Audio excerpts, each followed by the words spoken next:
Est-ce que vous avez l'impression de bien vous connaître? Ça, c'est une grande question. On aborde ce sujet-là aujourd'hui avec notre coach de vie, celle qui est auteure du livre Agenda, Une année pour moi, mon projet de vie, publié aux Éditions de l'Homme. C'est Mélissa Lemieux. Bonjour, Mélissa. Bonjour, Martine. Mélissa, bien se connaître d'abord, qu'est-ce que c'est que de bien se connaître?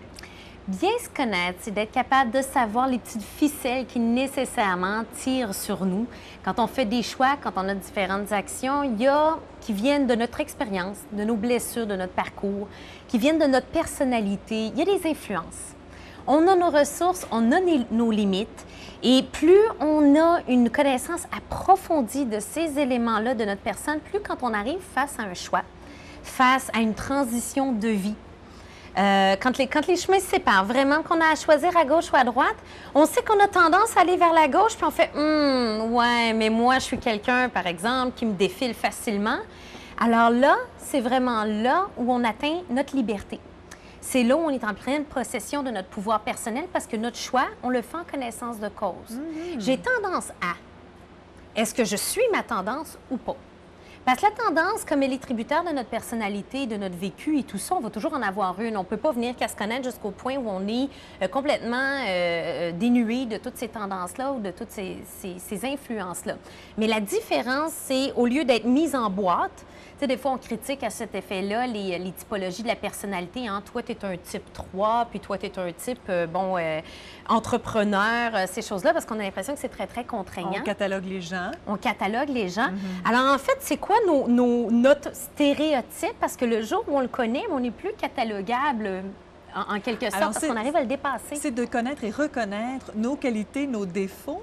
C'est une façon de se connaître et d'évaluer où on va et de comment on va aborder, par exemple, un plan de vie.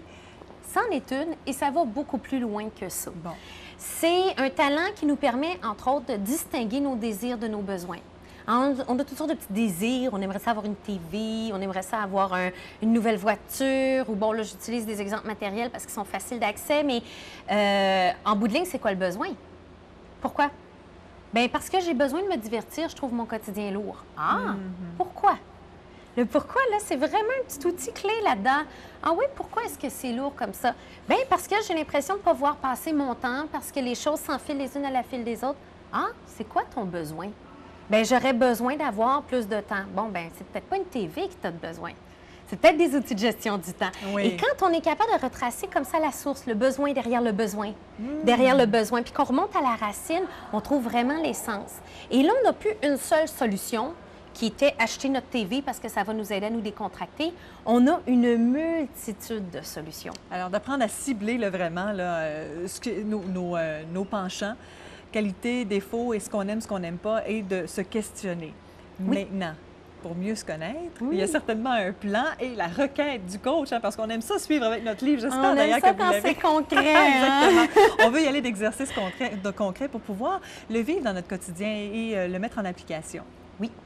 Alors, ce que j'ai envie de proposer aux gens cette semaine, c'est de faire des listes, et des tonnes de listes, sur plein de sujets qui vont vraiment vous aider à faire un portrait de votre personne.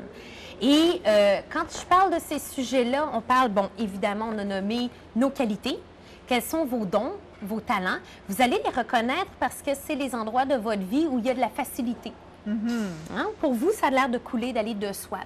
Quelles sont vos ressources, vos alliés? À l'extérieur de vous, les dons et les talents, c'était en vous, mais à l'extérieur de vous, votre réseau, vos facilités financières, vous pouvez avoir toutes sortes de choses auxquelles vous avez accès. Ça fait partie de votre connaissance, de votre vie. Quels sont vos intérêts ou vos passions? C'est pas la même chose que vos talents. Des fois, on est excellent à faire de la nourriture, puis on déteste ça. Alors, où est-ce que vous perdez la notion du temps? Où est-ce que se loge votre plaisir? Et on continue, il y en a d'autres. Quelles sont vos limites?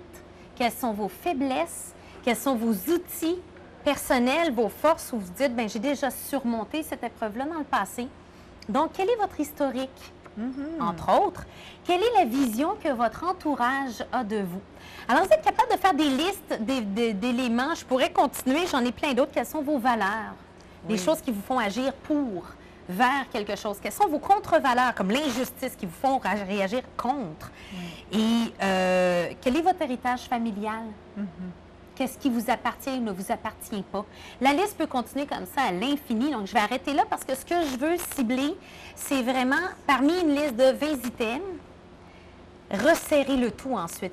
Ils sont pas tous de même valeur et vous voulez avoir une idée claire de ce qui vraiment vous définit beaucoup plus que les autres éléments. Alors, faites une petite pyramide. Au haut, si vous n'aviez qu'une seule de ces valeurs-là qui dirigent votre vie, laquelle est-ce que ce serait? Ah oui. Les deux autres. OK, vous avez le droit à 3 valeurs. 1, 2, 3. Alors, Celles qui dirigent notre vie. Oui, si vous aviez droit qu'à ces 3-là, ce seraient lesquelles? Si vous aviez droit qu'à 6 qualités, 1, 2, 3 et la base. Et là, vous avez une belle petite pyramide avec au sommet celle la plus importante pour vous, puis ensuite celles secondaires et tertiaires qui viennent la meubler. Et si vous vous appuyez, par exemple, là-dessus pour définir la carrière que vous aimeriez mener, vous avez des chances qu'elle soit très connectée à vos dons, à vos talents, très connectée à vos passions, puis que ce soit un vrai appel pour vous. Effectivement. Et là, de cette façon-là, on sait tellement mieux où on s'en va.